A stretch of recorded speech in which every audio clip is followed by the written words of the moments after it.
Okey, Assalamualaikum. Hari ini kita akan belajar bab yang keempat iaitu indeks, set dan logaritma. So, hari ini kita akan fokus dengan indeks dulu. So, hukum indeks. Satu ungkapan algebra yang melibatkan indeks boleh dipermudahkan dengan menggunakan hukum indeks. So, ini hukum indeks ini kita ada belajar masa kita form 3 dulu.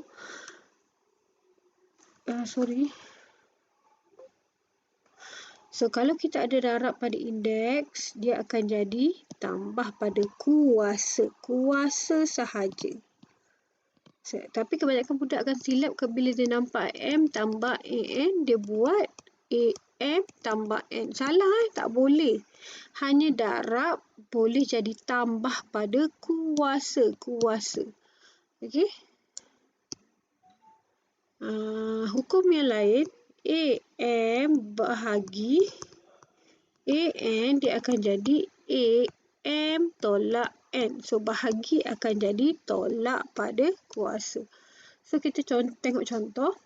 Kita ada T kuasa 2, T kuasa 3. So, dia ada darab kat tengah, dia akan jadi tambah. So, T akan dapat 5 lah. Contoh lain, A kuasa M. Darab A kuasa 3, dia akan jadi A. 5 tambah 3, dia akan dapat A kuasa 8.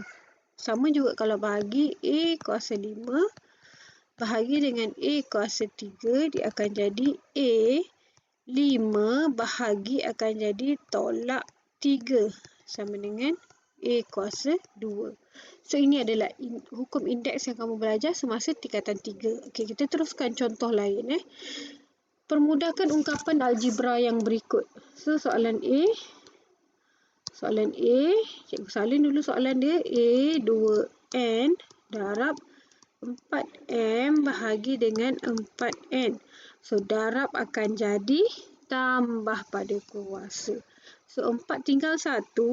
2N tambah M bahagi akan jadi tolak. So, tolak N. Jadi, 2N tolak N, dia akan jadi 4N tambah M. Itu soalan A. Soalan B. 3M tambah 2 tolak 3M bahagi 3M sama dengan, okay, kita tengok kat sini tolak tak boleh jadi apa-apa pada kuasa dia. Jadi apa kita buat? Kita faktorkan dia. Untuk kita faktorkan, kita perlu pecahkan ini supaya kita senang nak faktor. Macam mana boleh jadi tambah? Dia asalnya adalah darab. Jadi 3M darab 3 kuasa 2 tolak 3M bahagi 3M. Okey, kemudian kita dah nampak ini sama dan ini pun sama. Jadi kita keluarkan 3M.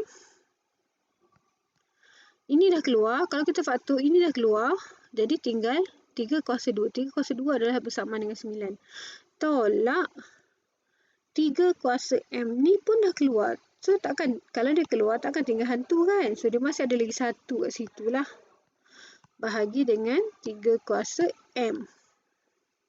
So, bahagi disebabkan sama, dia boleh potong lah. So, jawapan dia adalah 9 tolak 1, 8. Okay, kalau siapa yang tak faham, cikgu ringkaskan dia punya kat sini. Katakanlah kamu ada 3A tambah A. So, kalau kamu faktorkan A, masih ada 3 dan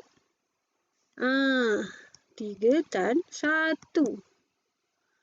Walaupun tak ada apa-apa di depan dia, tetapi kita tahu A adalah bersamaan dengan 1A. So, kalau kamu keluarkan A, dia masih ada 1. Sama konsep dengan ini. Kita keluarkan 3M, masih lagi ada 1. Okey, C. Okey. Cikgu salin dulu. 5X tolak 1 kuasa 3 darab 4X Y kuasa 2 bahagi XY kuasa negatif 4. Okey, dulu kita belajar ini adalah hukum indeks yang ni. Kalau kamu ada A kuasa M, N jadi M dengan N boleh diterapkan jadi AMN. Itu adalah kita belajar masa tingkatan 3. So, jadi disebabkan di dalam kurungan, benda ni semua di dalam kurungan, semua di dalam kurungan, jadi 5 akan kuasa 3 dan X akan dapat negatif 3 sebab negatif 1 darab 3.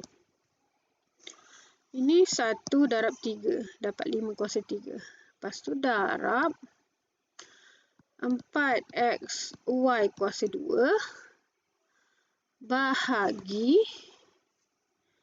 X kuasa negatif 4, Y kuasa negatif 4. Kedua-duanya sekali sebab dia berada di dalam kurungan yang sama. Okey, kemudian kita asingkan nombor dengan nombor.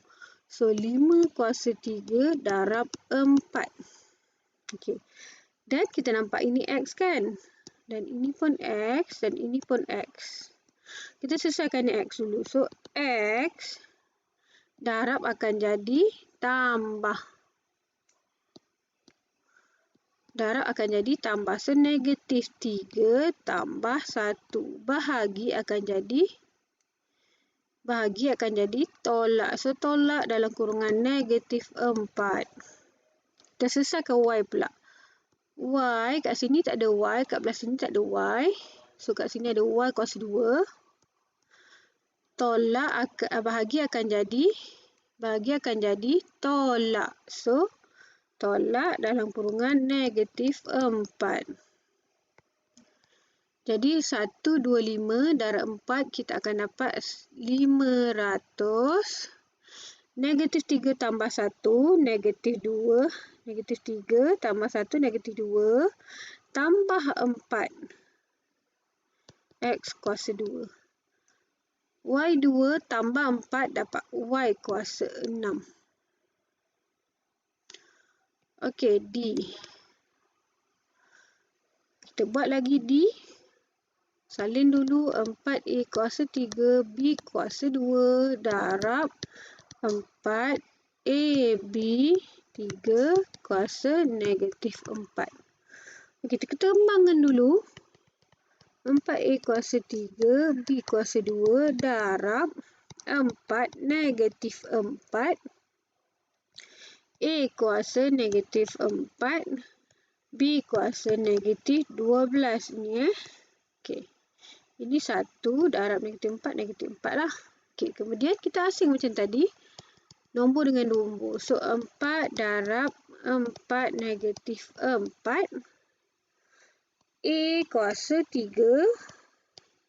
Kalau darab dia akan jadi tambah negatif 4. Kemudian B 2 tambah negatif 12. Okey, so 4 dan 4, kamu tukar kalkulator, kamu akan dapat 1/64. 3 tolak 4, A kuasa negatif 1. B 2 tolak 12, B kuasa negatif 10. So, negatif, dia macam ni. Kalau A negatif N, kalau diturunkan ke bawah, dia akan dapat 1/A kuasa N. Ini adalah kita punya hukum indeks. So, kita akan dapat 1/64. A turun bawah akan jadi positif A. B negatif 10 bawa turun bawah akan jadi B kuasa 10. Ini adalah contoh permudahkan lah. Okey.